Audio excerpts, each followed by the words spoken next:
The last 3 years have been difficult for our island, physically, emotionally and financially. The global pandemic has been followed by a war raging in Europe and significant inflationary pressures. At a time of worldwide uncertainty and volatility, your government's role is to provide security, stability and support consumer and business confidence. To help during these difficult times, our community have been provided with a range of targeted support payments totalling £17 million since last January.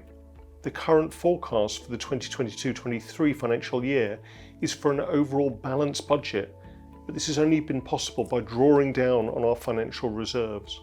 Whilst reserves are forecast to stand at £1.79 billion by the end of this March, much of this is dedicated to our National Insurance Fund.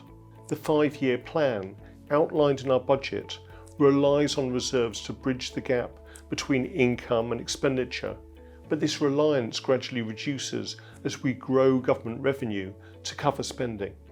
Now is not the time for cuts and austerity, but for a more efficient and productive government, and for investment in people, frontline services and our island economy. Personal tax allowances will remain unchanged for 23-24, along with existing tax reliefs, tax rates and thresholds.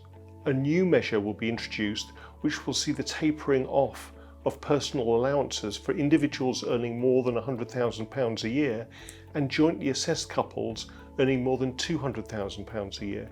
From April 23, the personal allowance will be reduced by £1 for every £2 that a person's total income exceeds these levels. This means that the personal allowance will be reduced to zero if an individual's total income is £129,000 or above, or a jointly assessed couple's income is over £258,000. There are no changes to Class 1 and Class 4 national insurance rates. The lower earnings limit for employed contributors will remain at £123 per week, but some adjustments are being made to certain thresholds and limits. Total national insurance investment income for the year 21-22 was £16.8 million, and we will draw down about half of that to contribute towards the funding for our health and social care services. Now, turning to benefits, maternity, paternity and adoption allowance will be increased by 16.8% and the carers allowance by 10.7%. Child benefit, employed persons allowance, job seekers allowance, income support, disability living allowance and attendance allowance will all go up by 9.8%. The triple lock policy is being reinstated for 23-24, which means that the basic state pension and the Manx state pension will rise in line with September's CPI in the UK, which was 10.1%. The total cost of this extra support for our community will be £26.4 million.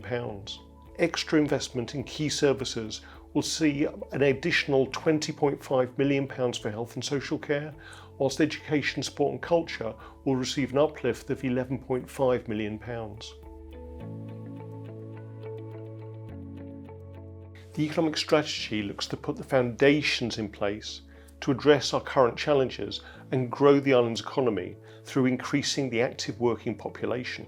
This approach will enable government income to increase and enable investment in infrastructure and those essential services that support the aims of our island plan. Now, these are to create 5,000 new jobs by 2032 and increase the island's GDP to £10 billion. We'll develop the infrastructure and services for our community to plan for an estimated population of 100,000 people by 2037. We will generate additional government income of £200 million a year by 2032 and achieve 35% decarbonisation of the island's economy by 2030. Now, Treasury recognises that these are challenging targets, and to help achieve these goals, a £100 million economic strategy fund has been established.